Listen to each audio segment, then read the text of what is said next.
Terima kasih Anda masih bergabung bersama kami di Market Review dan masih berbincang bersama Pak Diki Wijaya, Wakil Sekjen Asosiasi Fintech Indonesia mengenai sehatkan industri Fintech Indonesia. Pak Diki, terkait dengan keberadaan dari pinjol-pinjol ilegal ini, sejauh mana kemudian teman-teman peer-to-peer lending ataupun fintech di Indonesia, yang legal tentu saja, memberikan input kepada pemerintah agar secara regulasi ini dapat betul-betul terakomodir lah kepentingan bersama di industri fintech untuk kemudian memerangi pinjol ilegal ini. Oke. Jadi sebenarnya kalau bisa dibilang sebenarnya OJK itu cukup terbuka untuk diskusi. Jadi dari asosiasi pun, baik itu dari Asosiasi Fintech Indonesia maupun Asosiasi Fintech Pendanaan Bersama Indonesia, kita sering sekali berdiskusi dengan counterpart kita di OJK, di mana kita memberikan masukan bagaimana untuk menghandle pinjol yang ilegal ini. Dan sebenarnya beberapa peraturan yang sudah dikeluarkan, misalnya contohnya paling gampang adalah akses di handphone ya. Kalau yang legal itu hanyalah mengakses camilan, kamera, mic, and location. Nah ini sebenarnya untuk edukasi ini sudah kita coba lakukan juga agar lebih gampang sebenarnya untuk masyarakat mengetahui fintech ini legal atau ilegal. Karena kalau biasanya kan mungkin saja yang ilegal bisa memalsukan logo OJK mereka taruh di apps-nya. Tapi kalau kita minta masyarakat untuk pergi ke website OJK untuk memeriksa yang benar yang manapun, mungkin mereka malas. Tapi bisa dilihat dari akses ini, camilan. Jadi kalau misalnya aplikasi tersebut meminta akses ke SMS, ke phonebook, itu sudah jelas sekali bahwa itu adalah fintech ilegal. Karena kalau fintech legal tidak mungkin mengambil akses seperti itu. Oke, itu salah satu indikasinya ya. Lalu bagaimana dengan indikasi mengenai biasanya pinjol ilegal menawarkan bunga yang agak lebih rendah dibandingkan dengan pinjol ataupun mungkin peer-to-peer lending yang legal. Ini jadi salah satu indikasi temuan asosiasi nggak? Oke, jadi sebenarnya kalau di peer-to-peer sendiri, itu memang terbagi ada dua ya, ada yang produktif dan yang konsumtif. Dan untuk yang konsumtif pun yang individu, sebenarnya itu kita sudah memiliki code of conduct. Code of conduct di mana ada batasannya untuk besar bunga perharinya. Karena ini kita bantu supaya tidak menjadi tercipta yang namanya predatory pricing. Ya. Nah, kalau fintech ilegal itu sudah pasti bunganya akan lebih tinggi. Tapi biasanya mereka itu menyembunyikan informasi tersebut di dalam terms and conditions. Dan kita ketahui memang banyak sekali orang, kalau ketika mereka butuh uang, yang mereka carikan ada kecepatan. Dan itu yang dijanjikan oleh fintech ilegal.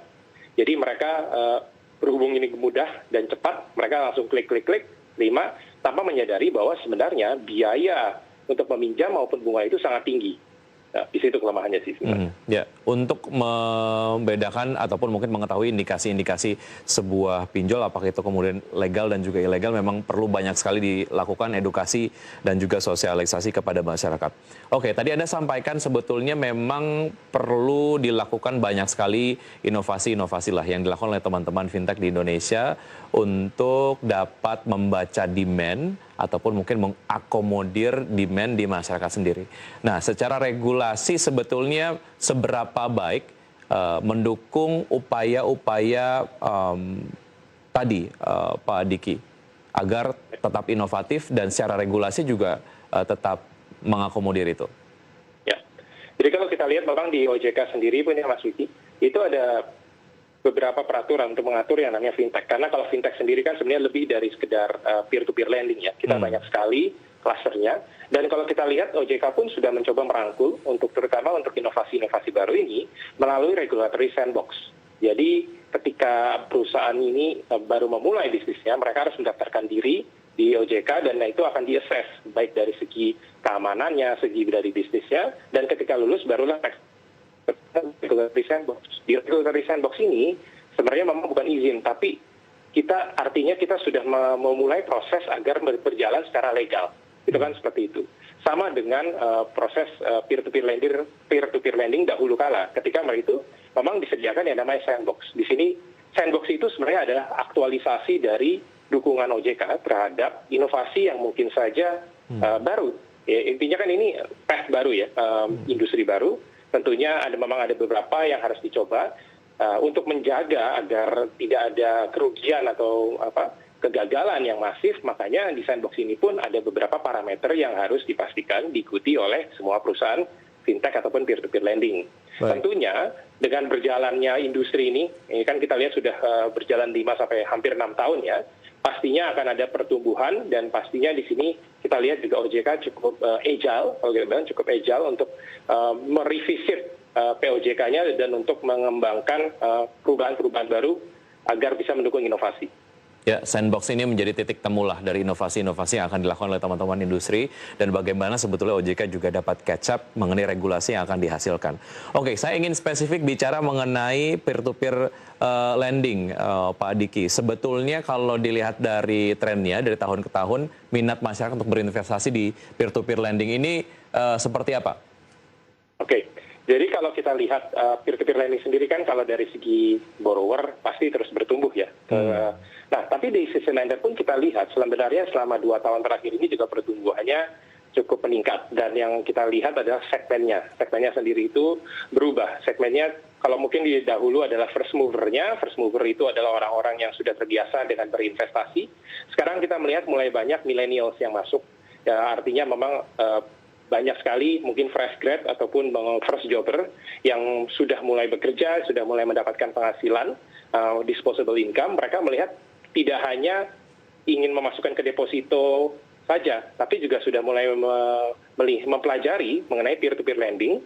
Nah, itu kita lihat. Ya, dan juga karena dukungan dari rekan-rekan peer-to-peer lending yang sekarang mungkin untuk kebutuhan dananya itu tidak setinggi dahulu kala, jadi mungkin ada yang bahkan 100.000 ataupun 1 juta sudah bisa berpartisipasi. Ini sebenarnya lowering the barriers of entry ya, jadi banyak sekali orang yang memang mau mencoba. Dan I think balik lagi, seperti yang kita ketahui masing-masing platform pun menciptakan program edukasi untuk kalendernya masing-masing. Kenapa? Kita juga tidak ingin ada orang yang baru pertama kali langsung misalnya mainnya yang high risk high gain gitu kan. Kita harus bantu edukasi mereka dan juga hold their hands agar prosesnya ini bisa berjalan dengan lancar dan memberikan customer experience yang baik. Baik, yang paling penting bagaimana sebetulnya seluruh pihak dapat bekerja sama agar dapat betul-betul menciptakan ekosistem fintech di Indonesia menjadi lebih sehat.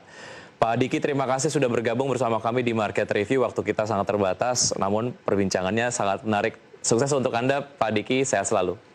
Terima kasih, Mas Wiki. Ya, dan pemirsa, demikian perbincangan kami bersama beberapa narasumber di program Market Review. Semoga perbincangan kami dapat menjadi inspirasi untuk Anda. Saya Wiki Adrian, undur diri. Terima kasih. Sampai jumpa.